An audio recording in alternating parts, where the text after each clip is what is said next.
JRF zone के इस YouTube platform से मैं आप सभी का स्वागत करता हूँ। फ्रेंड्स, हम सभी टीचिंग एप्टीट्यूड को कवर कर रहे थे। लास्ट पार्ट में हमने आपको लर्निंग और लर्निंग के करेक्टरिस्टिक्स के बारे में बतलाया।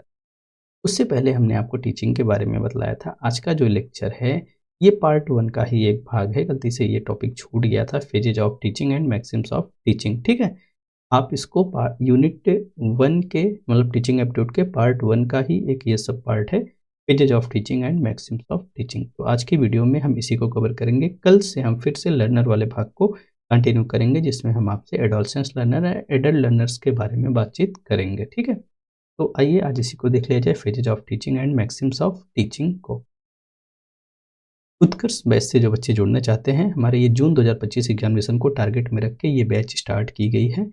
अप्रैल मंथ तक आपके पूरे सिलेबस को कवर करने का पूरा प्रयास किया जाएगा। मई में रिविजन्स होंगे एंड क्रैश कोर्स हम लेके आएंगे, उसमें बहुत सारी चीज़ें होंगी, वो उसको करना है। फिर जून में आपके अटैम्प्ट होना है। ठीक है, तो समय भी बहुत ज़्यादा नहीं है, बल्कि 4 महीने। इन 4 महीने को बहुत अच्छे से यूटिलाइज करके हम पेपर 1 में अच्छे से अच्छे मार्क लाने का प्रयास करेंगे। तो उत्कर्ष बैच में जो ज्वाइन करने के लिए आप हमारे नंबर 8874539828 पर ज्वाइन फॉर उत्कर्ष बैच लिखकर मैसेज करिए। हम आपको इस ग्रुप में जोड़ लेंगे। आज तक ये विदाउट अमाउंट इस ग्रुप में जुड़ने का मौका है। अगर आप सभी चाहते हैं इस ग्रुप से जुड़ना, इस बैच से जुड़ना, इस जर्नी से जुड़ना, तो हमारे नंबर पे आप हमको कर सकते हैं। तो चलिए शुरुआत किया जाए। आज की वीडियो में हम phases of teaching, maxims of teaching, then factors affecting teaching. वैसे ये एक भाग होता है, लेकिन मैं आपको शॉर्ट में इसको समझाने का प्रयास करूंगा। अगर आप कहेंगे तो इनडेप्थ इससे संबंधित वीडियो भी ले आऊँगा। एंड माइक्रो टीचिंग, ये 4 पॉइंट्स को आज हम की वीडियो में हम कवर करेंगे। हम शुरुआत करते हैं फेजेज ऑफ टीचिंग से। फेजेज ऑफ टीचिंग में पहले हम समझ लेते हैं टीचिंग क्या है। हालांकि टीचिंग क्या है आप सभी समझ गए होंगे। टीचिंग को हमने आपको बतलाया था कि टीचिंग क्या है। एक संवादात्मक प्रक्रिया होती है, एक आपकी इंटरेक्टिव प्रोसेस होता है। जिस इंटरेक्टिव प्रोसेस में कौन कौन इन्वॉल्व होता है, हमने बताया था कि एक शिक्षण की क्रिया में कौन कौन होता है। एक टीचर होता है, दूसरा आपने बताया कि स्टूडेंट होता है, तीसरा बताया गया कि भाई एक करिकुलम होगा जिसको टीचर पढ़ाएगा और छात्र उसको क्या करेगा, पढ़ेगा, और चौथा बताएगा कि मुख्य भूमिका में इन्वायरमेंट भी शामिल होता है। तो ये जो चारों एलिमेंट्स मिलते हैं आपस में जब ये संवाद करते हैं, इंटरेक्ट करते हैं, तो इस प्रक्रिया को पूरे हम टीचिंग बोला करते हैं। टीचिंग की प्रक्रिया में हमको नॉलेज, हमारी समझ, हमारी स्किल्स को डेवलप करने का एक प्रयास किया जाता है। कुल मिला के अगर सबको मिला देंगे तो एक प्रकार का एक कॉम्प्लेक्स टास्क बन जाता है, जटिल कार्य बन जाता है। ठीक है, अब इस जटिल कार्य को सरल बनाने के लिए हम अपनी टीचिंग को कई एक फेजेज में डिवाइड करते हैं। नॉर्मली अगर आप टीचिंग करने जाएंगे तो आप खुद को, अगर आप ऑब्जर्व करिए, खुद को एक टीचर बना लीजिए हमारी तरह। अब आप सोचिए, जैसे मैं आपको अगर पढ़ा रहा हूँ, ये स्लाइड्स आपके सामने, प्रेजेंटेशन आपके सामने है, तो इस प्रेजेंटेशन को मैंने बनाया भी है। मतलब है कि पढ़ाने से पहले मैंने प्रिपरेशन की है, तैयारी की है। ठीक है, अब जो एक तो वो फेज हो गया जो मैंने प्रिपरेशन की, पढ़ाने की, क्या पढ़ाऊंगा, कैसे पढ़ाऊंगा, क्यों पढ़ाऊंगा, इन सब का ये जो प्रोसेस होता है, ये एक तरफ से जान लीजिए कि एक फेज तो ये हो गया। दूसरा फेज, जिस फेज में मैं आपके सामने बैठा हूँ, मैं आपको पढ़ा रहा हूँ, एक ये दूसरा फेज हो गया। तीसरा फेज, जब अपने बच्चों का मैं असेसमेंट करूंगा, मूल्यांकन करूंगा, जो पूरी प्रक्रिया होती है टीचिंग की, ये 3 भागों में डिवाइड होती है। तो जो ये टीचिंग एक कॉम्प्लेक्स टास्क होता है, जटिल कार्य होता है। बच्चों के अंदर नॉलेज को इम्पोर्ट करना, अंडरस्टैंडिंग डेवलप करना, उनके अंदर स्किल डेवलप करना, उनके ओवरऑल होलिस्टिक डेवलपमेंट पे नज़र रखने के लिए पूरी टीचिंग प्रक्रिया को 3 भागों में डिवाइड कर लेते हैं। ये जो 3 भाग बनते हैं, इन्हीं भागों को हम फेजेज ऑफ टीचिंग बोलते हैं, या इसी को हम शिक्षण के चरण बोला करते हैं। ठीक है, आगे चलूँ तो अब आगे देखेंगे तो ये जो पूरा शिक्षण होता है, शिक्षण के मुख्य 3 बिंदु, इसके पहले हमने बात की, शिक्षक, छात्र और विषय वस्तु। एक को और ऐड करेंगे, इन्वायरमेंट। तो 4 प्रमुख बिंदु बन जाते हैं इसके शिक्षण के। इन्वायरमेंट को अगर यहाँ पे आप ऐड कर ले रहे हैं, इन्वायरमेंट को ऐड कर ले रहे हैं, तो ये 4 प्रमुख बिंदु हो जाते हैं जिसके माध्यम से, जिनके इंटरेक्शन से शिक्षण कार्य हमारा होता है। टीचिंग का मतलब केवल ये नहीं होता है कि बच्चों को हम नॉलेज प्रदान करते हैं। ठीक है, not only telling and testing, केवल टेल करना और टेस्ट करना नहीं होता, मतलब बताना और परीक्षण नहीं होता, बल्कि टीचिंग का अपना एक गोल होता है, अपना एक पर्पज होता है। लक्ष्य के प्राप्ति के लिए हम तमाम प्रकार के एक्सपीरियंसेज करते हैं, तमाम प्रकार की एक्टिविटीज करते हैं, जिनके माध्यम से हम क्या करते हैं, अपने गोल को अचीव करते हैं, छात्रों को डायरेक्ट करते हैं, छात्रों को चीज़ों को सिखलाते हैं और समझाते हैं। तो टीचिंग की एक्चुअल में 3 फेजेज होती हैं, आप अगर केयर करेंगे तो, जिसको हमने आपको पहले बतलाया। ठीक है, आपको पहले बतलाया। यहाँ पे जो चीज़ें दी गई हैं एनाटॉमी ऑफ टीचिंग है। टीचिंग 3 वेरिएबल्स कंसिस्ट करता है। इसके पहले भी हमने आपको बतलाया, हमने बताया कि टीचिंग की एक प्रक्रिया में मुख्य रूप से हमने आपको बताया था कि एक इंडिपेंडेंट वेरिएबल होता है, दूसरा डिपेंडेंट वेरिएबल होता है, तीसरा इंटरवेनिंग वेरिएबल होता है। एक दिन क्लास में हमने आपको बतलाया था, ठीक है।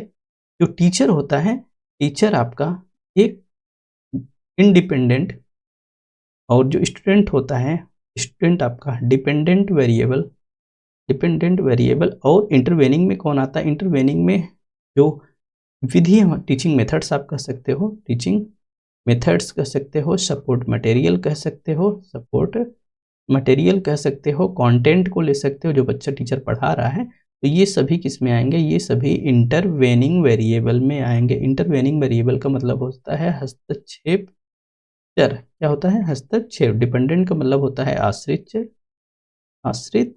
चर एंड इंडिपेंडेंट का मतलब होता है स्वतंत्र चर।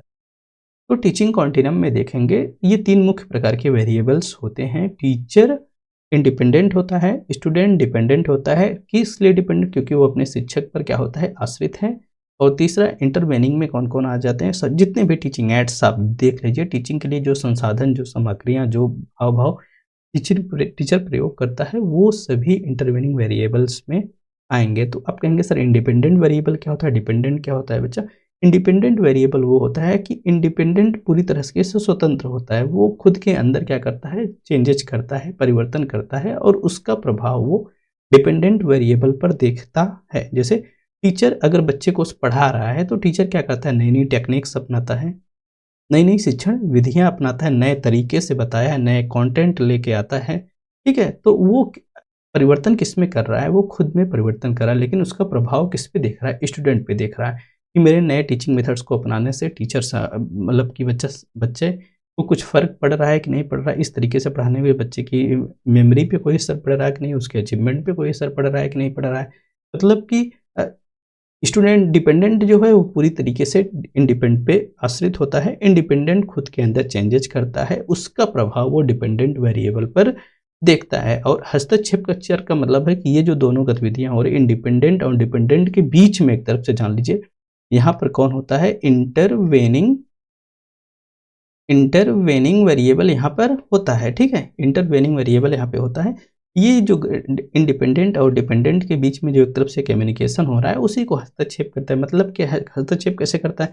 अगर आप अच्छे टीचिंग मेथड्स अपनाओगे, अच्छे टीचिंग सपोर्ट्स मटेरियल्स ले आओगे, अच्छी तरीके से चीज़ें याद करके आओगे, अच्छे तरीके से उसको प्रेजेंट करोगे, स्टोरी फॉर्म में प्रेजेंट करोगे, ज़्यादा से ज़्यादा ग्राफिकल चीज़ें प्रयोग कर रहे हो, बच्चे को अच्छे से समझ में आ रहा है, ठीक है।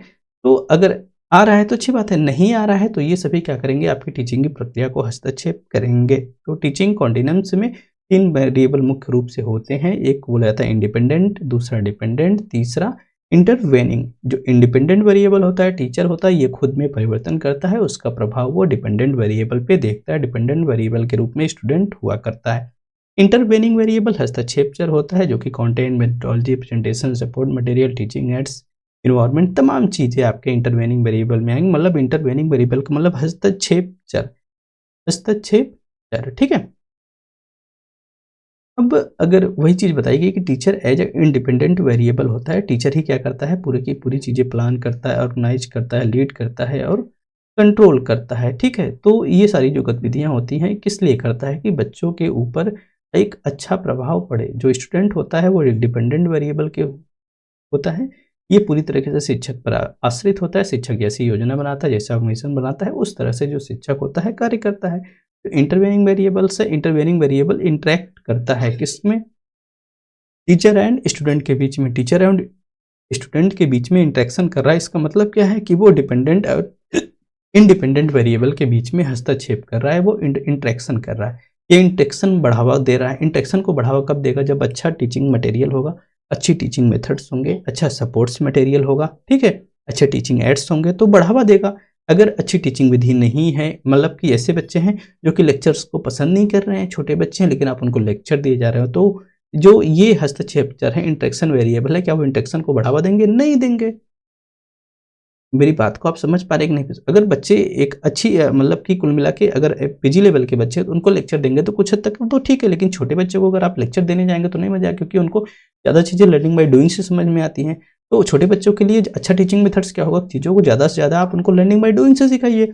और अगर बड़े बच्चे हैं, पीजी हैं, बीए कर रहे हैं, वो कर रहे हैं, तो उनको आप थोड़ी देर के लिए लेक्चर्स अगर प्रदान कर रहे हो तो उनके लिए ठीक है, वो उसको ग्रैस्प करेंगे और समझेंगे। तो अगर उनके अनुसार है, पर्सपेक्टिव है चीज़ें, तो वो क्या करेंगे, चीज़ों को इंटरेक्शन को बढ़ावा देंगे। अगर विपरीत हैं चीज़ें तो इंटरेक्शन को बढ़ावा नहीं देंगे। तो 3 होते हैं, एक डिपेंडेंट, एक इंडिपेंडेंट और तीसरा इंटरवेनिंग वेरिएबल। अब बात करते हैं हम 3 फेजेज ऑफ टीचिंग की। 3 फेजेज ऑफ टीचिंग की, ठीक है? तो यहाँ पे तो कुछ चीज़ें खास नहीं है। 3 फेजेज ऑफ जो टीचिंग है आपकी, वो है एक first on pre active phase, second को हम बोलते हैं इंटरएक्टिव फेज और थर्ड को बोलते हैं पोस्ट एक्टिव फेज। ये 3 फेजेज में मतलब प्री एक्टिव फेज, एक्टिव होने से पहले की स्टेज, इंटरएक्टिव संवादात्मक चरण होता है जिसमें हम बच्चे को पढ़ाते हैं। जैसे ये फेज जो चल रहा है मेरा, इस समय इंटरएक्टिव फेज है, ठीक है? इसके पहले जो मैंने प्रिपरेशन की, तैयारी की, प्रेजेंटेशन फाइल्स बनाई, वो सभी क्या है आपके प्री एक्टिव फेज क्या है। और पोस्ट एक्टिव फेज का मतलब होता है, अब टीचिंग के बाद जब मैं आपसे सवाल पूछूंगा, आपका मूल्यांकन करूंगा, असेसमेंट करूंगा, वो क्या होगा, पोस्ट एक्टिव फेज होगा। ये 3 फेजेज होते हैं टीचिंग में, यही दिखाया गया यहाँ पर भी, ये pre active phase, interactive phase and post active phase, ठीक है? अब प्री एक्टिव फेज में होता क्या है, प्री एक्टिव फेज में जो टीचर होता है वो क्या करता है,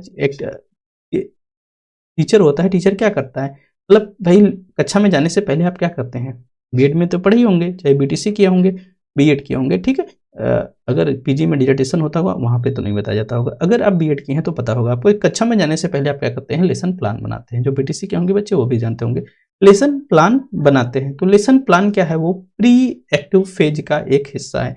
मतलब लेसन प्लान का मतलब क्या, कि क्या पढ़ाएंगे आप उसकी बाकायदा प्रिपरेशन करते हैं, एक स्ट्रेटजी बनाते हैं, एक योजना बनाते हैं कि हम क्या करेंगे। मतलब कह सकते हैं कि शिक्षक कक्षा में प्रवेश करने से पहले जो कुछ भी तैयारी करता है वो सभी आपकी प्री एक्टिव फेज में आती है, ठीक है? अब भाई टीचर का काम केवल सिर्फ पढ़ा देना नहीं होता है, पाठ्य योजना को डिजाइन कर देना ही नहीं होता है, या जो पाठ्य योजना बनाई नहीं है उसको वो गए उसको प्रस्तुत कर दिए, केवल उतना नहीं होता है। मतलब पाठ्य योजना ऐसी हो जिसका कोई अपना एक उद्देश्य हो। भाई आपको उद्देश्यों की पहचान भी करना होगा कि बच्चा अगर इसको पढ़ेगा तो क्या सीखेगा। मतलब कि आपको क्या करना है, आइडेंटिफाई करना है क्या ऑब्जेक्टिव्स को। भाई जो चीज़ें आप पढ़ा रहे हो उसके उद्देश्य क्या है। जैसे मैं आपको इसको पढ़ा रहा हूँ तो मेरा उद्देश्य क्या है, कि मेरा उद्देश्य यह है कि भाई यूजीसी नेट पेपर 1 में टीचिंग एप्टीट्यूड से जितने से भी सवाल आए आप उसको अटेम्प्ट कर पाओ। मैं उन सारे टॉपिक्स को टच कराने का प्रयास करूंगा जो कि टीचिंग से संबंधित होंगे और आपके एग्जामिनेशन पॉइंट ऑफ व्यू से जरूरी होंगे, आपके एग्जामिनेशन में आ सकते होंगे। तो मेरा उद्देश्य ये है। तो टीचिंग का भी अपना एक उद्देश्य, भाई पाठ्य योजना आपने कुछ भी कैसे बना सकते हैं, जो किस कक्षा को आप पढ़ा रहे हैं, किस स्टेज के बच्चे हैं, किस तरह के बच्चे हैं, क्या उनका लेवल है, उसके अनुसार तो आप योजना बनाएंगे ना। और उस योजना को बनाने के बाद अपना अपना एक उद्देश्य होगा कि बच्चा अगर इसको पढ़ेगा तो इतनी सारी चीजें जान पाएगा। तो कहने का मतलब है कि उसका ऑब्जेक्टिव आप निर्धारण करेंगे, टीचिंग एड्स का निर्धारण करेंगे, टीचिंग स्ट्रेटजीज का निर्धारण करेंगे, टीचिंग एक्टिविटीज का मतलब क्लास रूम में एंटर करने से पहले जो कुछ भी आप प्रिपरेशन कर रहे हो वो सभी प्री एक्टिव फेज के अंतर्गत आएंगी। अब operation of pre active phases, मतलब प्री एक्टिव फेजेज के ऑपरेशंस क्या है। पहला तो भाई यही है कि लेसन तैयार करोगे, लेसन प्लान एक बनाओगे। आप क्या बनाओगे, लेसन प्लान बनाओगे। अब भाई लेसन प्लान बना रहे हो तो उसका अपना एक फिक्स गोल होगा, भाई लक्ष्य होगा कि बच्चा पढ़ेगा तो क्या पढ़ेगा। भाई अच्छा, जो आप सिलेक्शन ऑफ कंटेंट कर रहे हो वो सब्जेक्ट रिलेटेड होना चाहिए, सब्जेक्ट के मैटर से होना चाहिए। तो मतलब एक काम ये भी है भाई सिलेक्शन ऑफ कंटेंट करना। दूसरा ये भाई इस तरह से उसको आप अरेंज करिए कि बच्चों को चीज़ें समझ में भी आए। आप इस तरह से बच्चों को पढ़ाइए, आपके विचारों, आपको टीचिंग स्ट्रेटजी, आपका इंफॉर्मेशन डिलीवर करने का तरीका ऐसा हो कि जो बच्चे को समझ भी आए। चौथा है इंट्यूशनल मेथडोलॉजी, मतलब कि आपको एक ऐसी पद्धति का चयन करना है जो कि सारे बच्चों के लिए सहज हो, क्योंकि इंक्लूसिविटी होगी आपकी क्लास में डाइवर्सिटीज भी हो सकती हैं। तो आपको इन बातों का ध्यान रखना होगा। तो मतलब आपको एक ऐसी टीचिंग मेथड्स का चुनाव करना होगा जिसमें लगभग मैक्सिमम बच्चे सहज फील करते हों, ठीक है। दूसरा भाई टीचिंग की स्ट्रेटजीज आपको तैयार करनी पड़ेंगी, रणनीतियाँ बनानी पड़ेंगी।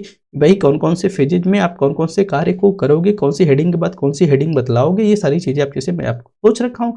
पहले मैं जब इसको स्लाइड्स बना रहा था तो मैंने सोचा कि ये फ़ेजेज़ ऑफ टीचिंग है, तो पहले मैं आपको टीचिंग के बारे में बतला दूँ, फिर टीचिंग के कॉन्टिनेम्स के बारे में बतला दूँ, फिर टीचिंग में जो 3 वेरिएबल्स होते हैं उसके बारे में बतला दूँ, फिर जाके आपको फ़ेजेज़ ऑफ टीचिंग पे ले आऊँ। तो चीज़ें एक रिलेशन बना रही हैं टीचिंग से संबंधित। अच्छा, ये पार्ट्स छूट भी गया था, मैं फिर से आपको पढ़ा रहा हूँ बीच में। तो जब तक एक रिलेशन नहीं बनेगा तो आप चीज़ों को कोरिलेट नहीं कर पाओगे। हालाँकि आप कर लोगे, अभी बच्चे हो, अभी बड़े हो गए हो, जल्दी में ही पढ़े हो तो रिलेट कर लोगे। लेकिन जो छोटा बच्चा होता है, छोटे बच्चों के लिए आपको क्लास पूरी तरह से स्ट्रक्चरल बनानी होती है, ठीक है? तो एक स्ट्रेटजी बनानी होती है टीचिंग की आपको। दूसरा, भई आपको ये भी ध्यान देना पड़ेगा कि आपकी कक्षा का ड्यूरेशन क्या है, मतलब समय कितना पढ़ाएँगे आप, प्लेस कहाँ पढ़ा रहे हैं, कैसा माहौल है। तो इन सब के बारे में भई मैनेजमेंट का क्या तरीका है, इन सब के बारे में भी आपको सोचना पड़ेगा। आपको क्या करना पड़ेगा? सोचना पड़ेगा, ठीक है? तो ये कुछ एक फ्री एक्टिव फ़ेजेज़ की गतिविधियाँ हैं। अब हम बात करते हैं इंटरैक्टिव फ़ेजेज़ में। इंटरैक्टिव का मतलब है संवाद। इंटरेक्टिव का मतलब है संवाद। बच्चा, अब टीचर एकदम तैयार है, क्लास में एंटर कर गया है, उसके सामने बच्चा बैठा है। अब बच्चा बैठा है तो टीचर क्या करेगा, बच्चों से सवाल इनपुट भी कर सकता है और बच्चे उसके इनपुट को सुनकर अपने रिस्पॉन्स भी प्रदान कर सकते हैं। टीचर डायरेक्ट कर सकता है, टीचर बच्चों को लेक्चर दे सकता है। मतलब कि जो उसने तैयारी की है, जो लेसन प्लान उसने बनाया है, उस लेसन प्लान के अनुसार, उसकी स्ट्रेटजी के अनुसार आपको वो डायरेक्ट करने का कार्य करेगा, ठीक है? तो यहाँ पर क्या करते हैं, जो अब भाई टीचर जो होता है वो एक्सप्लेनेशन प्रदान कर सकता है, क्वेश्चन बच्चों से पूछ सकता है, वर्बल सिमुलेशन से स्टिमुलेशन बच्चों को प्रदान कर सकता है। दूसरा, बच्चे उनको सुनेंगे और रिस्पॉन्स करेंगे। टीचर बच्चों को गाइडेंस प्रदान कर सकता है, जैसे मैं आप लोगों को कर रहा हूँ या करता हूँ, ठीक है? कौन-कौन सी गतिविधियाँ होती हैं, एक तरफ से इंटरैक्टिव फेज में जैसे ही बच्चा टीचर कक्षा में एंटर करता है तो पहले ही तो नज़र बच्चों के ऊपर पड़ती है, तो एक तरफ से देखता है कि साइज़ की प्रॉपर साइज़ क्या है। मतलब कि एक तरफ से बर्ड आई व्यू की मदद से वो पूरी क्लास, बर्ड आई व्यू का मतलब सरसरी निगाह से पूरी क्लास को वो ऑब्ज़र्व कर लेता है, देख लेता है कि अच्छा कितना मिला आए हैं, कितना मिला नहीं आए हैं, कौन एब्सेंट है। अगर छोटी क्लास है तो आपको नाम सबके पता होंगे, फेस सबको पता हो जाएगा, ठीक है? तो एक बर्ड आई व्यू से पूरी सरसरी निगाह से टीचर बच्चों को देख लेता है। दूसरा, ये भी समझ लेता है कि भैया कौन-सा बच्चा है जो टीचिंग में कोऑपरेट करने वाला है, कौन-सा है जो अभी खींचातानी करेगा, मतलब कि क्रिटिसाइज़ेशन कर सकता है, दूसरा कौन-सा शरारती तत्व है, उन सबको एक बर्ड आई व्यू से वो नज़र कर लेता है। तीसरा क्या है कि वो who are those who will be creating problems for him, मतलब उनको भी आइडेंटिफ़ाई कर लेता है, कौन-कौन मिला प्रॉब्लम करने वाले हैं क्लास में, ठीक है? या क्लास में कौन-कौन शरारत करने वाले हैं।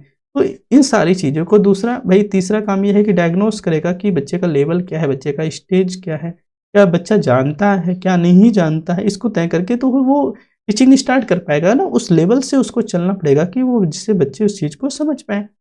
अब उसके बाद वो क्या करेगा, ट्रीटमेंट देगा, चाहे टीचिंग स्टार्ट करेगा, जो भी गतिविधियाँ होंगी, ठीक है? उस हिसाब से वो कार्य करना शुरू करेगा। तो पहला काम क्या है, एक बर्ड आई व्यू से देख लेगा, मतलब कि सरसरी निगाह से बच्चे को देख लेगा कौन-सा कोऑपरेट करने वाला बच्चा है, कौन-सा शरारती बच्चा है। बच्चों को ऑब्जर्व कर लेगा कि बच्चे को डायग्नोस करेगा, नो करने का मतलब कि knowing of the learner, learner का मतलब बच्चों को जानने का प्रयास करेगा। फिर सारी चीज़ें समझ जाएगा, या लेवल है किस स्तर से मैं बताऊँ, बच्चा समझ पाएगा, इंग्लिश में पढ़ाना है, हिंदी में पढ़ाना है, दोनों मिला के पढ़ाना है, तो ठीक है। तो उसके बाद वो टीचिंग करना स्टार्ट करेगा। वही चीज़ हिंदी में लिखी गई है, वो वही कक्षा पे एक नज़र डालेगा, देखेगा कि आकार क्या है, कौन-सा बच्चा सहयोग करेगा, कौन-सा समस्या करेगा, बच्चों की जानकारी लेगा, फिर उसको उपचार करना या ट्रीट करना या पढ़ाना शुरू करेगा, ठीक है? अब तीसरा जो फ़ेज़ आता है, फ़ेज़ जिसको हम बोलते हैं पोस्ट एक्टिव फ़ेज़, जिसको बुलाता है फ़ेज़ ऑफ इवैल्यूएशन, मतलब ये मूल्यांकन का फ़ेज़ होता है। प्री एक्टिव और इंटरएक्टिव चरणों के बाद ऑपरेशन मूल्यांकन का फ़ेज़ आता है। इस स्टेज में जो टीचर होता है वो बच्चे का इवैल्यूएशन करता है, बच्चे का मूल्यांकन करता है, ये समझने का प्रयास करता है कि जो ऑब्जेक्टिव उसने सेट किए थे, जो ऑब्जेक्टिव टीचर ने क्या किए थे, टीचर ने बनाए थे, कब बनाए थे? जब वो लेसन प्लान बना रहा था। जब वो लेसन प्लान बना रहा था तो जो उसने ऑब्जेक्टिव सेट किए थे, क्या वो ऑब्जेक्टिव अचीव भी हो पाए या नहीं हो पाए, ठीक है? वो ऑब्जेक्टिव अचीव भी हो पाए या नहीं हो पाए, उसको चेक करता है किस किस माध्यम से, असेसमेंट के माध्यम से, इवैल्यूएशन के माध्यम से। ठीक है। अब गतिविधियां कौन कौन सी होती हैं? पहला तो यही भाई, वो डिटरमाइन करता है या डिटरमाइन करने का प्रयास करता है कि भाई जो पढ़ाया गया उससे बच्चों के बिहेवियरल चेंजेज में कोई परिवर्तन आए कि नहीं आए। ठीक है। दूसरा, वो टेस्ट करना चाहता है, टेस्टिंग डिवाइस एंड टेक्निक्स, भाई जिस तरीके से, जिस मेथड से, जिस डिवाइस का प्रयोग करके वो पढ़ाया, क्या वो रिलायबल थी, वैलिड थी। ठीक है। तीसरा है change the strategies of teaching. ठीक है। अगर सब कुछ ठीक है, रिलायबल है तो ठीक है, नहीं ठीक है तो वो अपनी स्ट्रेटजीज में चेंज भी इवैल्यूएशन वाले फेज के माध्यम से ही करता है। जैसे मैं आपको पढ़ा दूं और लास्ट में कमेंट में बच्चा लिखे सर कुछ भी समझ में नहीं आया, 1 मिला नहीं 10 मिला लिख दिया, कुछ भी समझ में नहीं आया, तो क्या मतलब निकलेगा? तो मैं सोचूंगा यार मैं कैसे पढ़ा रहा हूँ, बच्चे को समझ में नहीं आ रहा, तो मैं नेक्स्ट लेक्चर में कोशिश करूंगा कुछ न्यू करने का, कुछ इनोवेट करने का, आपको रिझाने का, ये चीजें मैं जो बता रहा हूँ आपको वो समझ में आए। मतलब मैं अपनी स्ट्रेटजीज में परिवर्तन करूंगा। तो ये मुख्य रूप से 3 फेजेज होते हैं। ये चीज वही चीज हिंदी में लिखी है। भाई अगर सुधार है, अगर समझ में आ रहा है तो अच्छी बात है, बच्चों में सुधार है तो अच्छी बात है, अगर नहीं हो पा रहा है तो हमें अपने रणनीतियों को बदलने की भी आवश्यकता पड़ेगी। कोई भी स्ट्रेटजी हम कब बदलते हैं, या तो उसको रिप्लेस कर रही हो कोई नई टेक्नोलॉजी। दूसरा, अगर वो रणनीति सफल नहीं हो रही है, उस रणनीति से बच्चे को समझ नहीं आ रहा है, ठीक है, तो हम उस योजना को, उस स्ट्रेटजी को, उस रणनीति को हम क्या करते हैं, चेंज करते हैं। तो ये 3 फेजेस थे आपके किसके, फेजेज ऑफ टीचिंग की। एक प्री एक्टिव फेज होता है, दूसरा इंटरएक्टिव फेज होता है और तीसरा पोस्ट एक्टिव फेज होता है। ठीक है। समरी के रूप में देखेंगे, कहेंगे भाई कौन सी अच्छी गतिविधि है, कौन सी ज्यादा जरूरत वाली है, तो इस हिसाब से देखेंगे तो भाई सभी अच्छी हैं। जो टीचिंग है एक तरफ से जान लीजिए, एक शिक्षक और विद्यार्थी के बीच में एक इंटरेक्शन होता है, एक प्रभावी बातचीत होती है। टीचिंग या टीचिंग शिक्षण एक ये पेशेवर गतिविधि होती है, प्रोफेशनल एक्टिविटीज होती है, जो कि 3 चरणों में होती है। ठीक है। जिसको हम पूर्व, अंतः एंड पश्चात सक्रिय चरण के नाम से जानते हैं। इसका रोल क्या होता है? इसका रोल होता है भाई जो टीचिंग है उसको अधिक प्रोडक्टिव एंड अधिक इफेक्टिव बनाया जाए, जिससे जो लर्निंग के प्रति लोगों का एटीट्यूड है वो पॉजिटिव बन पाए। ठीक है। लर्निंग के प्रति जो बच्चों का एटीट्यूड है, जो लोगों का एटीट्यूड है वो अच्छा बन पाए। तो बहुत सरल टॉपिक था फेजेज ऑफ टीचिंग, उम्मीद करता हूँ समझ आया होगा। हम आपको ले चलते हैं मैक्सिम्स ऑफ टीचिंग की तरफ। ये भी बहुत ही सरल टॉपिक है। मैक्सिम्स ऑफ टीचिंग, मैंने अभी कक्षा की बात की, शिक्षण की बात की। अच्छा मान लो कि आप एक टीचर हो, कक्षा में चले जाते हो। आप एक टीचर हो तो कक्षा में चले जाते हो, तो पहला काम तो यही करोगे भाई कक्षे में संख्या कितनी है, कितने लड़के हैं, कितनी लड़कियां हैं। दूसरा कि सब लोग प्रॉपर आए हैं, 10 बच्चा आपकी कक्षा में अगर पढ़ रहा है, 20 बच्चा पढ़ रहा है, 20 आए हैं कि नहीं आए, तो पहली नज़र तो आपकी इसी पे पड़ जाएगी। दूसरा क्या करेंगे, आप बच्चों से कुछ इंटरेक्ट करेंगे, सवाल पूछ सकते हैं, इससे ये समझने का प्रयास करेंगे, ये ऑब्जर्व करने का प्रयास करेंगे बच्चे का लेवल क्या है, बच्चे की अंडरस्टैंडिंग क्या है। ठीक है। जब तक आप बच्चे का लेवल नहीं जान पाएंगे, उस हिसाब से आप टीचिंग स्ट्रेटजीज को भी नहीं अपना पाएंगे, लर्निंग मेथड्स को नहीं अपना पाएंगे, ऐसे सपोर्ट मटेरियल्स नहीं इस्तेमाल कर पाएंगे। तो बच्चों का लेवल समझना बहुत जरूरी है। ठीक है। तो अब जब बच्चों का लेवल आपको समझ में आएगा तो उसके हिसाब से ही तो आप क्या करना शुरू करेंगे, उसके हिसाब से ही तो आप टीचिंग के मैक्सिम्स को अपनाएंगे। कि बच्चों को पहले उदाहरण दे के बताने की जरूरत है, सीधे बच्चों को सवाल बताने की जरूरत है। बच्चों को पहले सरल सवाल बताया जाए कि पहले जटिल सवाल बताया जाए, बच्चे को पहले कंक्रीट चीजें दिखाया जाए कि पहले उनको अमूर्त चीज दिखलाई जाए। तो पहले इसका डिसीजन तो आप करोगे कब, स्ट्रेटजी जब बच्चों का लेवल चीजें आपको समझ में आएंगी तब ना।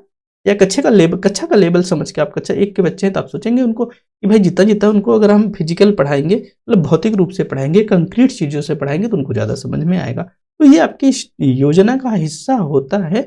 अगर बच्चे को समझ रहे हैं, बच्चे को लेवल को आप समझ रहे हैं, तो उस हिसाब से आप टीचिंग मेथड्स को अपनाते हैं, उस हिसाब से शिक्षण के नियमों को अपनाते हैं।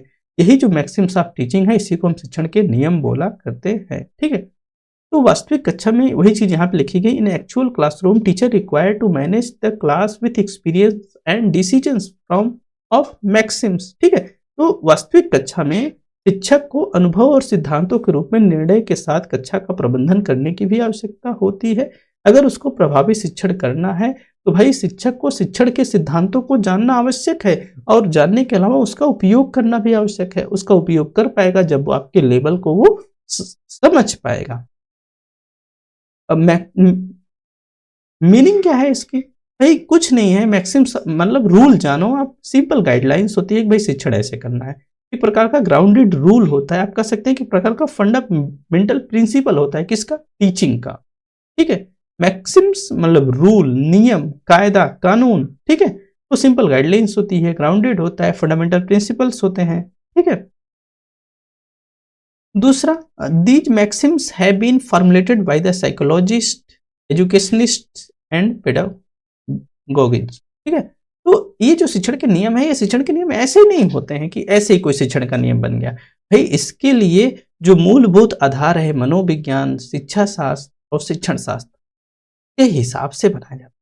इसके जो स्पेशलिस्ट होते हैं, इसके जो प्रोफेशनलिस्ट होते हैं, वो इस पर विचार करके इस सब चीजों को करते हैं और बनाते हैं। जब कोई मैक्सिम्स बनता है तो वो यूनिवर्सल अप्लीकेबल होता है, मतलब कि संपूर्ण रूप से जो अप्लीकेबल होता है उसी को आप मैक्सिम्स ऑफ टीचिंग कर सकते हो, शिक्षण के नियम कर सकते हो, या कोई विशेष स्थिति के लिए जो शिक्षण बनाए गए हैं उनकी बात अलग हुआ करती है। ठीक है, तो जो मनोवैज्ञानिक या शिक्षाविद, शिक्षक होते हैं, ये सभी क्या करते हैं, अपने एक्सपीरियंसेस के आधार पे नियमों को तैयार करते हैं, उसी के आधार पे नियम बनाए जाते हैं जो कि यूनिवर्सल रूप से लागू होते हैं। वो नियम कौन से हैं, ये देखिए आपके सामने वो नियम है। भाई नोन टू अननोन चलना है, सिंपल टू कॉम्प्लेक्स चलना है, सीन टू अनसीन चलना है, कंक्रीट टू एब्स्ट्रैक्ट चलना है, पर्टिकुलर टू जनरल चलना है। ये सब मैक्सिम्स हैं किसके, टीचिंग के, शिक्षण के नियम है। एक एक करके हम देखते हैं और आपको समझाते हैं। अब पहले हम बात करते हैं नोन टू अननोन की, ज्ञात से अज्ञात की बात कर रहे हैं। ज्ञात से अज्ञात की बहुत सरल है, आप लोग इसको पढ़ भी लीजिए, केवल मैं बात आपको बता रहा हूँ। जैसे आज के कुछ समय पहले तक टेलीफोन चला करता था बात करने के लिए। ठीक है, अब लेकिन अब उसको रिप्लेस कौन कर दिया, मोबाइल कर दिया रिप्लेस। पहले तो क्या चलता था, टेलीफोन चलता था बात करने के लिए, अब उसको रिप्लेस कर दिया कौन, मोबाइल। लेकिन अगर आज की कक्षा में आप खड़े हो और बच्चे को बताना चाहते हो कि पहले कोई कुछ ऐसा था जो कि टेलीफोन जैसा था या बात कराता था, तो पहले आप कैसे बताएंगे, पहले बच्चा किसको जानता है, आज का बच्चा किसको जानता है, मोबाइल को जानता है। तो पहले आप मोबाइल को बतलाएंगे, मोबाइल से रिलेट करके टेलीफोन की बात बतलाएंगे, मतलब जिसको बच्चा जानता है पहले उसको बताइए, फिर उससे जोड़कर आप अज्ञात चीज को बतलाइए। तो आपका जो नियम होना चाहिए वो नोन टू अननोन होना चाहिए। बच्चा जिसको जानता है या जिसको सरल तरीके से जान सकता है, उससे रिलेट करके आपको उससे अननोन चीजों को बताने का प्रयास करेंगे। इसी को बोला जाता है नोन टू अननोन। ठीक है, दूसरा, सिंपलेक्स टू कॉम्प्लेक्स का मतलब क्या होता है, सरल से जटिल की ओर। भाई पहले आपको सरल टॉपिक पढ़ाने हैं, फिर आपको जटिल टॉपिक पढ़ाने हैं। ठीक है, अगर आप शुरुआत में ही, अगर मैथ की क्लास है, शुरुआत में ही लेवल सवालों का कठिन रख दिए, तो अब तो बच्चे का मन ही नहीं करेगा पढ़ने का। तो पहले सरल टॉपिक, फिर डिफिकल्ट टॉपिक आपको बतलाने हैं। कॉन्क्रीट टू एब्स्ट्रैक्ट मतलब मूर्त से अमूर्त की ओर का मतलब क्या है, बच्चा अगर छोटा है, पेडागोजिकल लेवल का है, तो आप उसको क्या बतलाओगे, पहले तो ये बतलाओगे कि बच्चा क्या है, कि उसको कॉन्क्रीट चीजें बतलाओगे, मूर्त चीजें। जैसे अगर आप क्रिकेट के बारे में बतला तो दिखाओगे, बैट ये है, बॉल ये है, देखो स्टंप ऐसे होता है, स्टंप ये है। अब फिजिकल चीजें उसको दिखलाओगे, ये होता है, ऐसे होता है, जब उससे बच्चा रिलेट करेगा। तो अब उसके बाद अगर उसको दूसरी चीजें बताओगे तो वो समझ पाएगा। मतलब पहले वैसी चीजों के बारे में ज्ञान देना जो कि उपस्थित हो, मौजूद हो, जिसके बारे में देखा जाना, छुआ जा सके, महसूस किया जा सके। उसके बाद आप उनको एब्स्ट्रैक्ट चीजों को बतलाओगे। ठीक है, जैसे बच्चे को अगर हमें सौरमंडल पढ़ाना है, तो सौरमंडल पढ़ाने के लिए हम क्या कर सकते हैं, पहले को बच्चे को हम बॉल की मदद से, गेंद जानते हैं ना, गेंद की मदद से हम बता सकते हैं कि भाई 6-7 बॉल 8 बॉल लेके हम ग्रहों की अवधारणा को बता सकते हैं बच्चों को। उसके बाद बच्चों को हम वीडियो दिखा दें, तो या उसके बाद हम बताएं कि ऐसे ऐसे होता है, तो बच्चा उसके माध्यम से उससे रिलेट कर पाएगा। अब आप पहले ही वैसे पूरी कहानी सौरमंडल की बताना शुरू कर देंगे तो उसके पल्ले कुछ पड़ने वाला नहीं है। तो इसी को बोला जाता है कंक्रीट टू एब्स्ट्रैक्ट, जिसको बच्चा पहले देख सके, समझ सके, महसूस कर सके, उसको पहले जो जो ना देख सके, ना समझ सके, जो केवल विचारों में है, वो बाद में। फ्रॉम एनालिसिस टू सिंथेसिस, विश्लेषण से संश्लेषण की ओर। इसका मतलब क्या है, जैसे मान लो कि आप साइंस पढ़ा रहे हो, आप क्या पढ़ा रहे हो, बच्चों को साइंस पढ़ा रहे हो। साइंस पढ़ाने के दौरान मान लो कि आप पढ़ा रहे हो हर्ट हर्ट पढ़ा रहे हो, तो अब हर्ट का एक पार्ट तो है नहीं, हर्ट के बहुत सारे पार्ट है। आप सीधे हर्ट से उसको पढ़ाना शुरू करोगे तो बड़ी कठिनाई होगी। अगर आप हर्ट के जितने भी पार्ट्स है, आप कोशिश करो कि उनको सब पार्ट्स में डिवाइड कर दो। सब पार्ट्स में डिवाइड करने का मतलब होता है एनालिसिस करना। ठीक है, सब पार्ट्स में डिवाइड कर दिया। अब बच्चों को हम एक एक पार्ट बतला दिए, पूरे एक एक पार्ट बतला दिए, फिर से अब सबके पार्ट्स के बारे में बच्चों को जानकारी हो गई, तो अब उसको हम जोड़ दिए, फिर से रिप्लेस किया, उसको क्या बोला था, सिंथेसिस। ठीक है, सिंथेसिस कर दिए, तो अब बच्चा इनके पार्ट्स के बारे में समझ गया, अब ओवरऑल चीज़ों को बहुत अच्छे से समझ पाएगा, ठीक है? कहने का मतलब पहले बच्चे को नॉलेज हमें डिवाइड करके देनी है, छोटी-छोटी देनी है, टुकड़ों में देनी है, बाद में उस नॉलेज को हम कंबाइन कर देंगे। बाद में उस नॉलेज को हम कंबाइन कर देंगे, ठीक है? अगला है फ्रॉम एनालिसिस टू सिंथ अच्छा वही पार्ट है, जैसे मान लीजिए कि कोई एक डाटा है उस डेटा को सांख्यिकी व्याख्या है, तो पहले उसको हम छोटे-छोटे कई भागों में डिवाइड कर लेंगे, बाद में उसी डेटाज़ को मिला के अपना एक निष्कर्ष निकाल देंगे, अपनी एक थीसिस बना देंगे। जैसे आप रिसर्च करने जाओगे, तो रिसर्च में आपको 7 चैप्टर्स आपको देखने को मिलेंगे, क्वांटिटेटिव रिसर्च आप कर रहे हो, अमूमन ज़्यादातर देखने को मिलते हैं, 7 चैप्टर आपको मिल जाएँगे, ठीक है? तो अब पहले तो आप क्या करते हो, छोटे-छोटे एक पार्ट लिखते हो, फिर इंट्रोडक्शन का, फिर आप सेकंड पार्ट लिखते हो, लिटरेचर रिव्यू का, फिर थर्ड पे जाते हो, रिसर्च डिजाइन बनाते हो, ठीक है? तो इस तरह से आप मूवमेंट करते हो, तो पहले तो एक-एक कर रहे हो, फिर जब ये एनालिसिस का फेज हो सकता है, ठीक है? जब आप उसको पूरा कंबाइन कर दोगे, एक अपनी थीसिस बना दोगे, तो वो क्या हो गया? कंक्लूजन हो गया, थीसिस हो गया, संश्लेषण हो गया, ठीक है? तो मतलब चीज़ों को ब्रेक करके बतलाना एनालिसिस है, कंबाइन कर देना सिंथेसिस है, ठीक है? जैसे यूजीसी नेट का पेपर ही दे लिख लो, आपके 10 यूनिट्स हैं, 10 यूनिट से पेपर आना है, तो पहले टीचर क्या करता है, तो पेपर सेटर जो होगा, जो भी पेपर बनाता होगा, ठीक है, वो क्या करता होगा, टीचिंग यूनिट एप्टीट्यूड से 5 सवाल खोजने का प्रयास करता होगा, रिसर्च से 5, देन कम्प्रिहेंशन से, देन कम्युनिकेशन से, देन आपके आईसीटी से, देन लॉजिकल से, हायर से, एंड आपके जो लास्ट यूनिट है आपकी कौन सी है, पीपल डेवलपमेंट है, इन्वायरमेंट से तो हायर लास्ट है, तो सबसे वो 5 लेने का प्रयास करेगा, फिर सबको जोड़ेगा, बोलेगा ये लो यूजीसी नेट पेपर आ गया, तो एनालिसिस देन सिंथेसिस, ठीक है? दूसरा पर्टिकुलर टू विशेष, पर्टिकुलर टू जनरल का मतलब क्या है, विशेष से सामान्य की ओर। कुछ बच्चे ऐसे होते हैं ना, इंडक्टिव टाइप के होते हैं, इंडक्टिव टाइप का मतलब हम इंडक्टिव रिसर्च बताएंगे तो आपको बतलाएंगे, इंडक्टिव नेचर होता है। इंडक्टिव नेचर का मतलब होता है पहले उनको आपको एग्जाम्पल्स देना पड़ेगा, ठीक है? एग्जाम्पल देना पड़ेगा। जैसे बच्चे को दौड़ना नहीं आता है, तो बच्चा बोला कि अब उसको कहो कि दौड़ो, अब कैसे दौड़ेगा? तो दौड़ने के लिए क्या करना, पहले बच्चे तुम दौड़ के दिखाओ, बच्चा तुमको देखेगा दौड़ते हुए, फिर वो दौड़ेगा, क्या करेगा? दौड़ेगा, क्योंकि जो छोटे बच्चे होते हैं वो ऑब्जर्वेशन से सीखते हैं, ठीक है? आपको दौड़ते हुए देखा तो देख लिया, आप घर में पढ़ रहे थे, आपका जो बच्चा है वो आपको देखा पढ़ रहे थे, तो वो भी किताब पाया तो गया पढ़ने लगा, ठीक है? तो कहने का मतलब है कि बच्चे इंडक्टिव जो नेचर के होते हैं, उनको पहले चीज़ें आपको करके देनी होती हैं, आपको एग्जाम्पल्स देने होते हैं, उसके उदाहरण देने होते हैं, फिर जाके वो चीज़ें करते हैं, ठीक है? दूसरा, अब अच्छा इंडक्टिव को भी और इंडेप्थ करने का प्रयास किया है, ठीक है? आगमनात्मक किसको बोला जाता है, मतलब उनको पहले आपको विशिष्ट उदाहरण उससे संबंधित देने होंगे, फिर उनको आपको रूल की तरफ ले जाने होंगे। तो inductive reasoning and deductive reasoning भी चलती है, inductive research and deductive research पढ़ाएंगे तो बहुत डेप्थ में बताएंगे इसके बारे में हम आपको। फिलहाल लिखा है यहाँ पे भी देख लीजिए, जो इंडक्टिव रीजनिंग है एक तरफ से वो थ्योरीज डेवलप करने का काम करती है, इंडक्टिव रिसर्च थ्योरीज को डेवलप करती है, डिस्कवरी करती है, नई चीजें खोजने का प्रयास करती है, नए इंस्ट्रक्शंस बनाती है, क्विक प्रोसेस नहीं होता है, ठीक है? दूसरा, भाई लेस स्कोप होता है, एक्टिविटीज यहाँ पे कम होती हैं, तो और बाकी डिडक्टिव जो होता है यहाँ पे न्यू नॉलेज जनरेशन, नया नॉलेज यहाँ पे जनरेट नहीं होता है। कहने का मतलब है जो आपके इंडक्टिव से थ्योरी जनरेट हुई है, उसी थ्योरीज को यहाँ पे डिडक्टिव में क्या किया जाता है, टेस्ट किया जाता है। इंडक्टिव रिसर्च डिडक्टिव रिसर्च बताएंगे तो बहुत आपको डेप्थ में बताएंगे। यहाँ पे वेरिफिकेशन का नेचर होता है, मतलब कि जो नॉलेज इंडक्टिव के माध्यम से मिला है, जो चीजें बनी हैं, जो नियम बने हैं, उन नियम को यहाँ पे टेस्ट किया जाता है, ठीक है? ये एक मतलब समय लगने वाला प्रोसेस होता है, फुल एक्टिविटीज इसमें करनी होती है, तो ये सारी कुछ एक फीचर्स हैं आपके इंडक्टिव एंड डिडक्टिव के। इंडक्टिव का मतलब है कि डेटा पहले हो, पैटर्न आपको पता चले, फिर कंक्लूजन पे आएंगे। पहले यहाँ पे कंक्लूजन ही पता है, ठीक है? यहाँ पे कंक्लूजन ही पता है। जैसे एक उदाहरण अगर दूं, मैं बोला कि राम मोर्टल है, क्या है? राम मोर्टल है। फिर मैंने बोला श्याम मोर्टल है, श्याम मोर्टल है। फिर लास्ट में मैं बोला कि मानव जाति, मानव मोर्टल है, ठीक है? मानव क्या है? मोर्टल है। किसके आधार, पहले उदाहरण दिया भैया राम मोर्टल है, फिर बोला श्याम मोर्टल है। अच्छा, राम और श्याम के उदाहरण के आधार पे मैं बोला जितने मानव हैं सभी मोर्टल हैं। लेकिन डिडक्टिव में आएंगे तो क्या होगा कि मानव मोर्टल है, मानव क्या है? मोर्टल है। अगर मानव मोर्टल है तो हमने कहा कि राम भी मोर्टल है और श्याम भी मोर्टल है। भाई राम और श्याम क्या है? मॉडल है। तो ये डिडक्टिव का काम है, ये इंडक्टिव का काम है। इंडक्टिव में डेटा लेने के बाद पैटर्न समझा जाता है, फिर कंक्लूजन्स पे आते हैं। मतलब कि बच्चा पहले अवलोकन करता है, फिर नए ज्ञान की खोज करता है। और यहाँ पे क्या है, डिडक्टिव नेचर वाला जो बच्चा होता है या डिडक्टिव जो रीजनिंग होती है, डिडक्टिव अप्रोच की जब बात होती है तो वहाँ पे पहले से ही कंक्लूजन पता होता है, पहले से ही नियम पता होता है बच्चे को, ठीक है। अब उसी को वो टेस्ट करता है, उसी को एक्सपेरिमेंट करता है, उसके लिए एविडेंस कलेक्ट करता है कि कैसे सही है, क्यों सही है, ठीक है।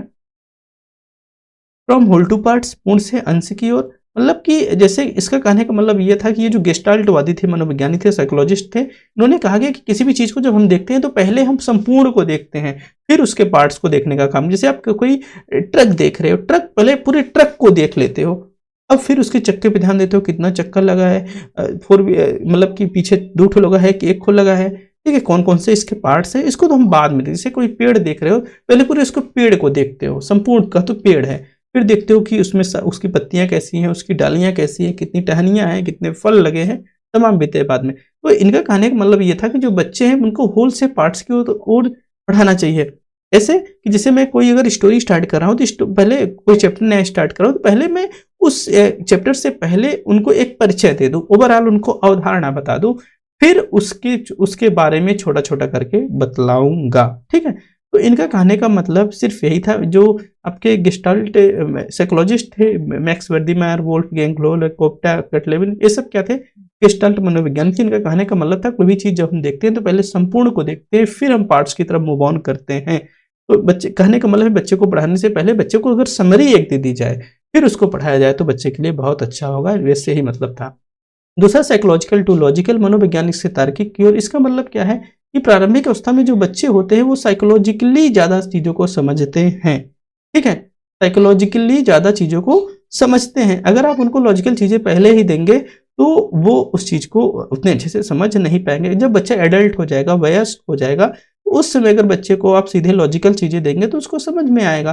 लेकिन बच्चे को अगर पहले ही आप उसको छोटे बच्चे को अगर लॉजिकल चीजें देंगे तो उसको समझ में नहीं आएगा। तो कहा गया कि भाई शिक्षण को अगर प्रभावशाली आपको बनाना है तो आपको पहले साइकोलॉजिकल टू लॉजिकल की तरफ चलना है छोटे बच्चों के लिए। अगर बच्चा एडल्ट है, बच्चा बड़ा है, तो आप लॉजिकल से साइकोलॉजिकल की तरफ भी मूव ऑन कर सकते हो। इस रूल का यही मतलब था। दूसरा है ट्रेनिंग ऑफ सेंसेस का मतलब है कि भाई जो हमारी ज्ञानेंद्रियां हैं, जो हमारे सेंसेस है, tongue, eyes, hand, nose and ears, इन सभी को हमें क्या करना है, ट्रेन करना है, ठीक है। इन सभी को हमें क्या करना है, ट्रेन करना है। यहाँ से जो सवाल बना है वो यही बना है कि भाई जो ट्रेनिंग ऑफ सेंसेस पे काम किया है, इंद्रियों के प्रशिक्षण पे काम किया, कौन किया है, वो मॉन्टेसरी एंड फ्रॉबेल, ठीक है। इन्हीं को इसका एक तरफ से चलिए प्रोपाउंडर के रूप में इनको जाना जाता है, ठीक है। इन्होंने कहा कि भाई जो चीजें हम अपने सेंसेस के माध्यम से सीखते हैं, एक्सपीरियंस करके सीखते हैं, वो ज्यादा अच्छा होता है। तो बच्चों को पढ़ाने के लिए हमें क्या करना है कि इन 5 सेंसेस का प्रयोग करके कोशिश करें कि ज्यादा से ज्यादा इन सेंसेस का प्रयोग हो तो बच्चे को समझ में आएगा ज्यादा, ठीक है। दूसरा स्वाध्याय को प्रोत्साहन। स्वाध्याय को प्रोत्साहन के लिए जो प्रणाली प्रयोग में मुख्य रूप से आती है वो डाल्टन की स्वाध्याय प्रणाली आती है। भाई इन्होंने कहा कि बच्चे को सेल्फ स्टडी के लिए तैयार करना चाहिए बच्चे, लेकिन बच्चा सेल्फ स्टडी कब कर पाएगा, जब बच्चा खुद से क्या होगा तत्पर। उसकी अंग्रेजी नहीं है क्या भाई, सेल्फ स्टडी की सीक्रेट क्या है कि बच्चा डिलीजेंट होना चाहिए। अगर बच्चा डिलीजेंट नहीं है तो अब भाई वो सेल्फ स्टडी नहीं कर सकता। जैसे किसी बच्चे को अंदर से लग रहा है कि मैं जून में जेआरएफ करूंगा ही, और जेआरएफ करूंगा तो मैं पीएचडी करना है, रिसर्च करना है, तमाम वर्क जिंदगी के आगे बढ़ाना है, तो वो बच्चा क्या करेगा, वो बच्चा आपका सेल्फ स्टडी कर पाएगा। और जो बच्चे के प्रति डिलीजेंट नहीं है, उसके अंदर वो जुझारूपन नहीं है, तो वो रुक के पढ़ेगा, अंतिम के 1 महीने इंतजार करेगा, फिर उसी में करो मरो करेगा, फिर नेट पास होगा, फेल होगा, जो भी होगा, ठीक है। तो ये स्थितियां हैं। तो स्वाध्याय के लिए प्रोत्साहन डाल्टन की प्रणाली से मिलता है हमको। उन्होंने सेल्फ स्टडी को क्या किया, बहुत बढ़ावा दिया।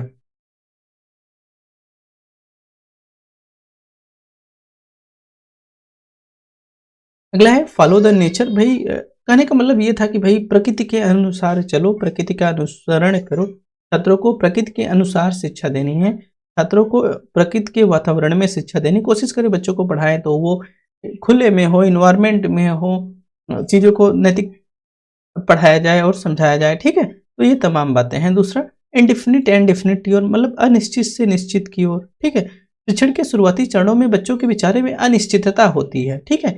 वो किसी चीज के प्रति निश्चित नहीं होते, तो इनिशियल स्टेज में उनको अनसर्टेनिटी होती है, तो इस हिसाब से उनको पढ़ाया जाए, ठीक है। दूसरा विजिबल एंड इनविजिबल, दृश्य से अदृश्य की ओर।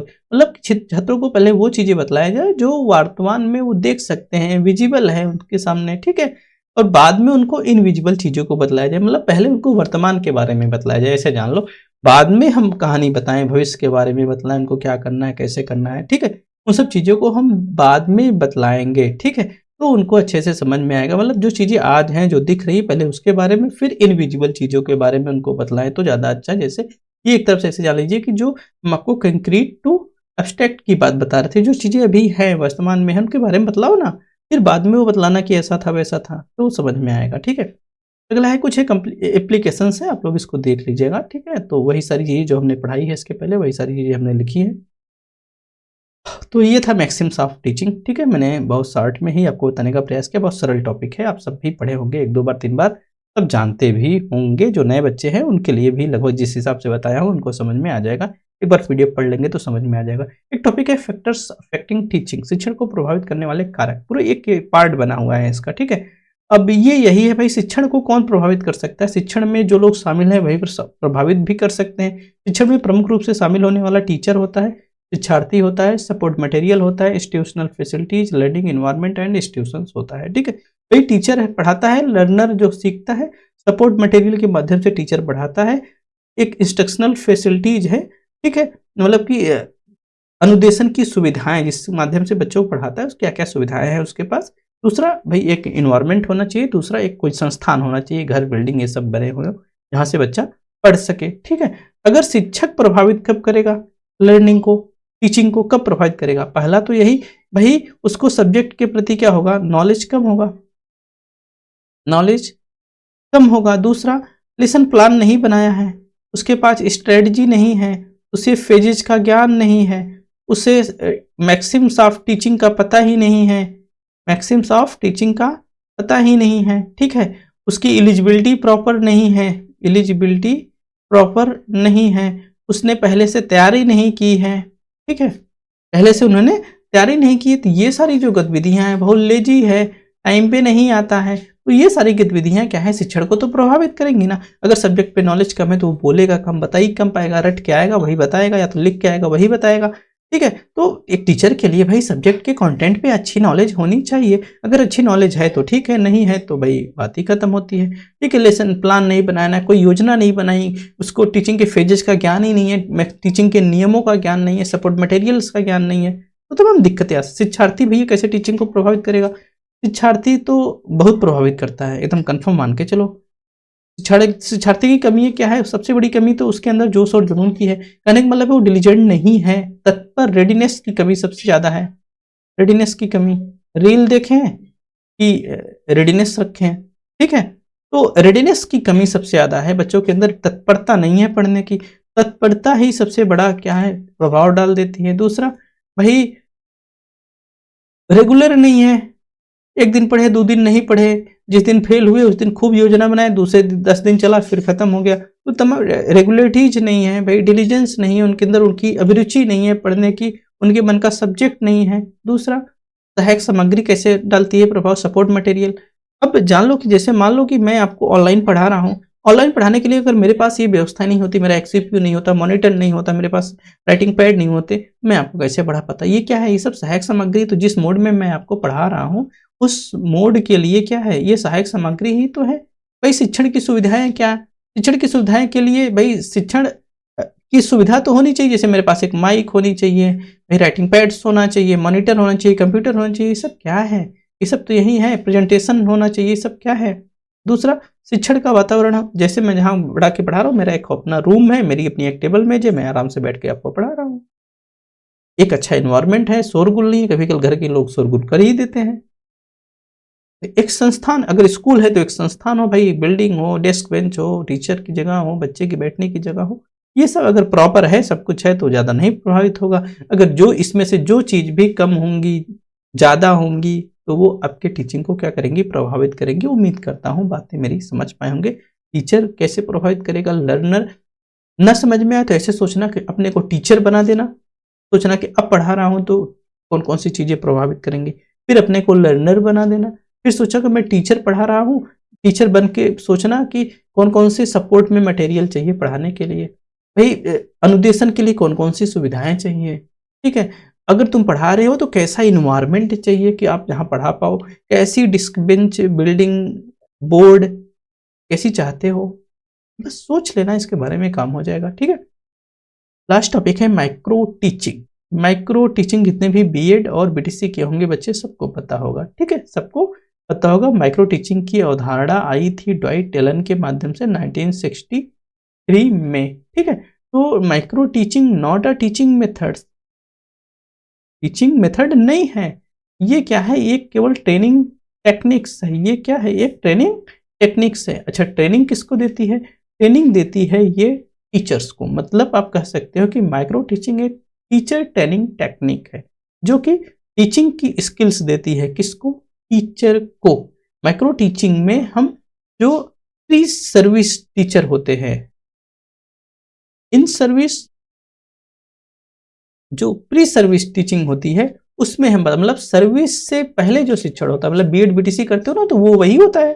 तो उसमें माइक्रो टीचिंग करा के हम बच्चों के अंदर करें, जो शिक्षक बन रहे हैं, जो बीएड में है, शिक्षक ही होते हैं, ठीक है? शिक्षक है, उनके अंदर हम टीचिंग की स्किल्स को इम्पार्ट करते हैं, ठीक है? अब माइक्रो टीचिंग में मतलब कि टीचिंग कैसे करना है, मेथड ऑफ हाउ टीचिंग, मतलब आप टीचिंग कैसे करोगे, ठीक है, वो सिखलाया जाता है। एक तरफ से रियल टीचिंग सिचुएशंस बनाई जाती हैं, वास्तविक शिक्षण की सिचुएशंस बनाई जाती है, जहां पर टीचर्स के टीचिंग स्किल्स को डेवलप किया जाता है, उनको प्रैक्टिस कराया जाता है, उनको ऑब्जर्वेशन किया जाता है, उनको फीडबैक दिया जाता है, ठीक है? तो ये तमाम गतिविधियां होती हैं टीचिंग की। माइक्रो टीचिंग की परिभाषाएं हैं, पूछी नहीं जाती हैं। टीचिंग टेक्निक्स हैं। टीचर्स के लिए एक नेसेसरी स्किल्स होती है जहां से टीचर खुद को तैयार करता है, खुद को बिल्ड करता है। अगर एक अच्छा टीचर बन पाता है कब? जब वो इन फेजेस से गुजरा रहता है। इस फेज में बच्चे सामने कम होते, देखो 4 मिला बैठा है, 1 मिला पढ़ा रहा है, 1 मिले पढ़ा रहे हैं, तो बच्चे कम होते हैं। एक ऑब्जर्वर होता है जो कि आपकी गतिविधियों को नोट डाउन करता है, आप सारे स्किल्स, सारे तरीके ठीक ढंग से फॉलो कर रहे हैं कि नहीं फॉलो कर रहे हैं। कौन से तरीके भैया? भाई टीचिंग की स्किल्स, आपके एक्सप्लेनेशन का तरीका, आपके लेक्चर का तरीका, शिक्षण के नियमों का अनुपालन, ठीक है? प्लस है जितने भी सपोर्टिंग मटेरियल्स है उसके लिए जरूरी आप उसका प्रयोग कर पा रहे हो कि नहीं कर पा रहे हो, तमाम चीजों पे वो ऑब्जर्व करता है, ठीक है? राइट एलन इस के प्रतिपादक कहे जाते हैं, ठीक है? माइक्रो टीचिंग की कुछ कैरेक्टरिस्टिक्स हैं। भाई ये कॉम्प्लेक्सिटी को क्या करता है? कम कर देता है। भाई बच्चा जो टीचर होता है, बीएड शिक्षक बनने से पहले ही टीचिंग कर लेता है, तो भाई उसको टीचिंग कॉम्प्लेक्स नहीं लगती, कठिन नहीं लगती है। अब भाई रियल एक्सपीरियंस टीचिंग का मिल जाता है उसको, किसको? शिक्षक को, ठीक है? अब इसमें बच्चे कम होते हैं, समय कम होता है। बच्चे कम होते हैं, समय भी कम होता है, तो ऑब्जर्वेशन बहुत अच्छा हो जाता है कि टीचर कैसे पढ़ा रहा है। भाई ये भी ऑब्जर्वेशन हो जाता है कि सारी टीचिंग टेक्निक्स को टीचर इस्तेमाल कर रहा है कि नहीं कर रहा है, ठीक है? एक प्रकार की ये कोई इंडिपेंडेंट एक्टिविटी नहीं होती है कि आपको भेज दिया गया जाओ पढ़ाओ ना, ऐसा नहीं होता है। ऐसा होता है, बीएड वाले बताएंगे, एक को यहाँ पे टीचर बैठा रहेगा, आपको देखेगा, आप यहाँ खड़े होकर पढ़ाओगे, आपके सामने 3 4 5 मिला 10 मिला बैठा रहेंगे जो कि आपको लड़का होंगे, ठीक है? आप यहाँ बोर्ड पे पढ़ाओगे खड़े होके, तो ये बच्चा लोग पढ़ेगा, देखेगा, और ये टीचर यहाँ बैठा रहेगा, तो वो आपकी एक्टिविटी को क्या करता रहेगा? देखता रहेगा। भाई सारे नियम पालन कर रहे हो कि नहीं कर रहे हो, ठीक है? वो देखता है कि भाई जो ऑब्जेक्टिव आपने बनाए थे, जो लेसन प्लान आपने बनाया था, जो योजना बनाई थी, जो जिसको जिस तरह से आप करने के लिए बतलाए थे लेसन प्लान में, उस तरह से उसको अप्लाई कर पा रहे हैं कि नहीं कर पा रहे हैं, ठीक है?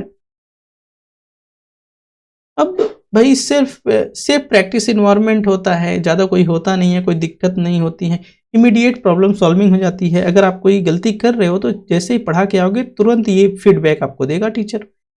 ये टीचर फीडबैक देगा कि आप उस कमी को सुनोगे, सुधारोगे, फिर से पढ़ाओगे। रीटीच का भी प्लान होता है इसमें, ठीक है? तो तुरंत फीडबैक आपको मिल जाता है, ठीक है? दूसरा भाई कुछ चीज़ें और हैं, माइक्रोस्कोप की नीचे जान लो, आप लोग होते हो, एक ऑब्जर्वर बैठा है, आप पढ़ा रहे हो, मतलब माइक्रोस्कोप के नीचे सारी गलतियां आपकी पकड़ी जाती हैं, ठीक है?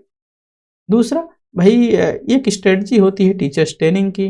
भाई अब जो हम लोग पढ़ाते हैं उसको हम स्मॉलर यूनिट्स में डिवाइड कर देते हैं, तो ये सारी कुछ एक विशेषताएं होती हैं आपकी अ, इसकी माइक्रो टीचिंग की। तो ये कई एक फेजेज में होता है। तो वो जो फेजेज है आपके, जैसे पहला फेज आपका प्लान का है, तो आप पहले प्लान करते हो, फिर टीच करते हो, फिर फीडबैक देते हो, फिर रीप्लान करते हो, रीटीच करते हो, और रीफीडबैक देते हो, रीफीडबैक देते हो। ठीक है, पहला काम क्या है कि प्लान करना। प्लान करना, आप घर से प्लान करते हो कि क्या चीज़ों को पढ़ाना है, कैसे पढ़ाना है। ठीक है मतलब कि आप अपने ऑब्जेक्टिव की सेटिंग करते हैं, भाई बच्चा पढ़ेगा तो क्या सीखेगा। ठीक है, उसको क्लियरली डिफाइन करते हो। ठीक है, किसी पर्टिकुलर लर्निंग स्किल्स और कॉन्सेप्ट को बतलाने का प्रयास करते हो। लेसन डिजाइन करते हो, प्लान करते हो, छोटे में लेसन पे अपने फोकस्ड करते हो। आपको 5 से 15 मिनट का समय मिलता है पढ़ाने के लिए और उन सारी चीज़ों को अप्लाई करने के लिए जो आपने अपने लेसन प्लान में अप्लाइड किया है। ठीक है, तो मिलता है। तो ये प्लान है आपका, ये पहले है, पढ़ाना आपने शुरू नहीं किया, पढ़ाने से पहले जो प्रिपरेशन हुई। अब आप टीच करने के लिए आते हो, टीच करने के लिए आपको 6 मिनट मिलते हैं। ठीक है, 6 मिनट में आपको पढ़ाना है।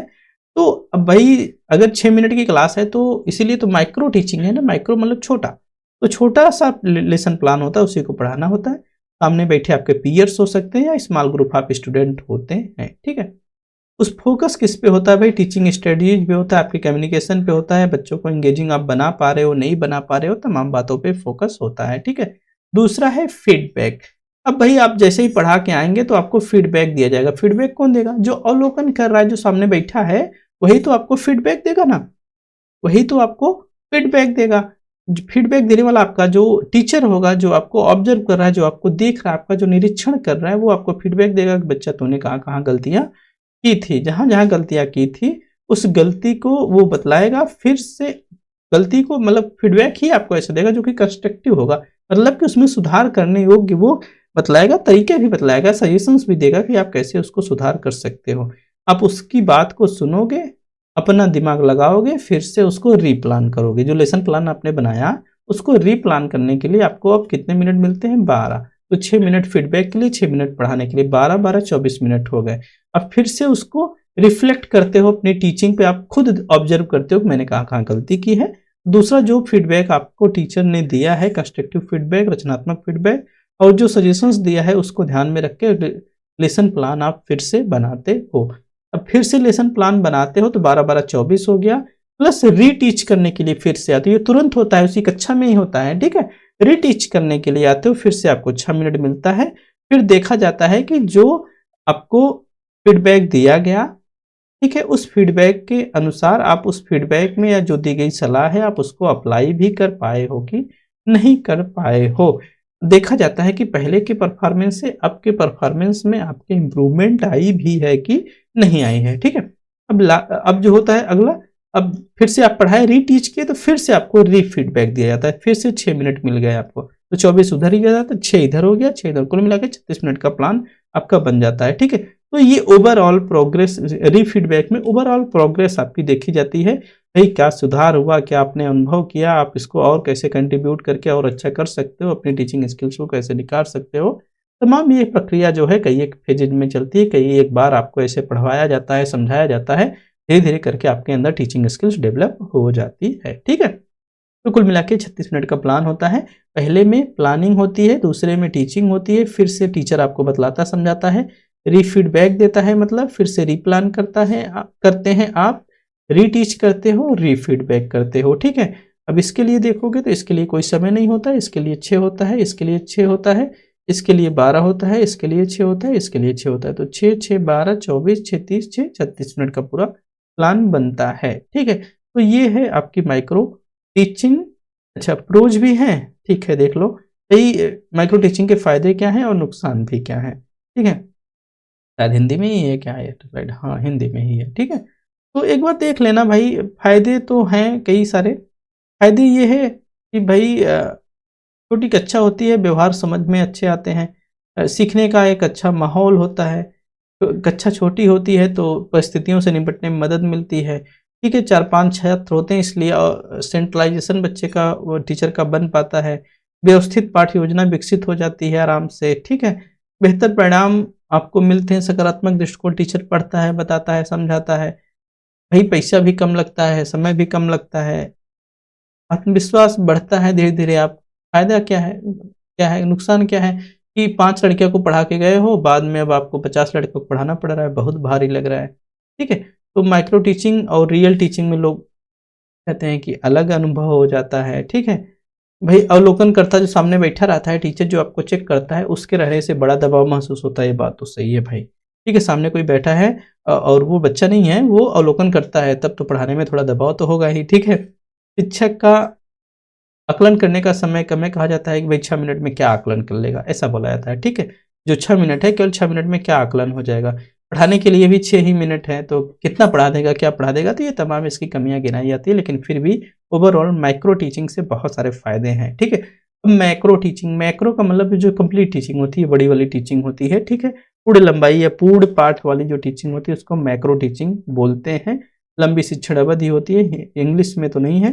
वही इसकी रणनीतियाँ, गतिविधियाँ, सामग्री सभी वही होती हैं, लेकिन ड्यूरेशन इसका क्या होता है, बड़ा होता है। माइक्रो टीचिंग के फेज में आप तब आते हैं जब माइक्रो टीचिंग से गुजर लिए होते हैं, आपके पास पढ़ाने का अनुभव, तजुर्बा हो जाता है। तो यही सारी बातें यहाँ पे बतलाई गई हैं, आप लोग एक बार देख लीजिएगा। दोनों में हमने डिफरेंसेस बता दिए हैं भाई, इसमें भी लगभग कम छात्र होते हैं, इसमें ज़्यादा होते हैं। 5-7 मिनट की क्लास होती है, 30 से 40 मिनट की होती है। इसमें छात्र और पर्यवेक्षक दोनों सामने बैठे होते हैं, इसमें तत्काल प्रतिक्रिया नहीं होती है, इसमें होती है। कम नियंत्रण होता है, छात्रों का अधिक होता है। तो ये तमाम बातें यहाँ पे लिखी पढ़ी गई हैं, आप लोग एक बार इसको देख लीजिएगा, बेहद सरल है। अब माइक्रो टीचिंग में यहाँ पे छात्रों के साथ बातचीत कम होती है, यहाँ भाईचारे इच्छा मिला है तो ज़्यादा हो जाती है। दोबारा पढ़ाने का कोई प्रावधान नहीं होता है, यहाँ पे होता है भाई पढ़ा के गए और फिर से रीटीच कराना होता है। यहाँ पे जो शामिल शिक्षक अध्यापक होता है, यहाँ पे अमूमन जो शामिल होता है माइक्रो टीचिंग में, वो अध्यापक पूर्ण रूपेण नहीं होता है, वो प्रशिक्षु होता है, वो ट्रेनिंग ले रहा होता है टीचिंग की, ठीक है। यहाँ पे अक्सर पढ़ाने वाला होता है, ट्रेंड टीचर होता है माइक्रो टीचिंग में, ठीक है। तो ये रही कुछ आज की बातें, सवाल तो शायद इसमें इनपुट नहीं है, ठीक है। तो चलिए फिलहाल आज हमने कवर किया आपसे फेजेज ऑफ टीचिंग को, Maxim's teaching, factors affecting teaching and micro teaching. ये जो टॉपिक है पार्ट 1 का ही एक भाग है, सरल है, बेहद सरल है, ठीक है। उम्मीद करता हूँ आपको लेक्चर समझ में आएगा, आसानी से चीज़ों को आप कर भी जाएंगे, ठीक है। इस बैच से जुड़ना हो तो आज का समय है, आप ज्वाइन कर लीजिए, ठीक है। देखता हूँ अगर एक्सटेंशन पॉसिबल होगा तो एनरोल के टाइम को भी बढ़ाया जाएगा, नहीं तो जितने बच्चे हैं उन्हीं बच्चों को सीमित करके पढ़ाने और समझाने का प्रयास किया जाएगा, ठीक है। चलिए आज की वीडियो में इतना ही, उम्मीद करता हूँ ये वीडियो आपके लिए बेनिफिशियल साबित होगी, आपके नॉलेज में थोड़ा-सा इम्प्रूवमेंट ले आएगी। मिलते हैं कल, तो एक है ना 1 फरवरी, कल भी क्लासेज आपकी ऑफ रहेंगी, कल के बाद से रेगुलर रहेंगे। कल मेरे एग्ज़ाम्स हैं 28, 30, 1, ठीक है, 1 एग्ज़ाम्स हैं, फ्री हो जाऊँगा। उसके बाद रेगुलर क्लासेज होंगी, जो 3 दिन गैप हुआ है, उस गैप को भी मैं इसी में डबल क्लासेज करके रिकवर करने का प्रयास करूँगा, जिससे बिफोर 5th फरवरी टीचिंग एप्टीट्यूड के सारे एस्पेक्ट्स को लगभग कवर मैं कर सकूँ, ठीक है। 5th नहीं तो 6, 7 तक टीचिंग एप्टीट्यूड समाप्त कर लेंगे, ठीक है। तो चलिए इतना ही, उम्मीद करता हूँ अच्छा लगेगा। अगर अच्छा लगता है तो यूट्यूब पे आप हमको सब्सक्राइब कर सकते हो, वीडियोज़ पे हमें लाइक भी दे सकते हो, अपने दोस्तों के साथ शेयर भी कर सकते हो। चलो इतना ही, आप सभी को बहुत-बहुत धन्यवाद।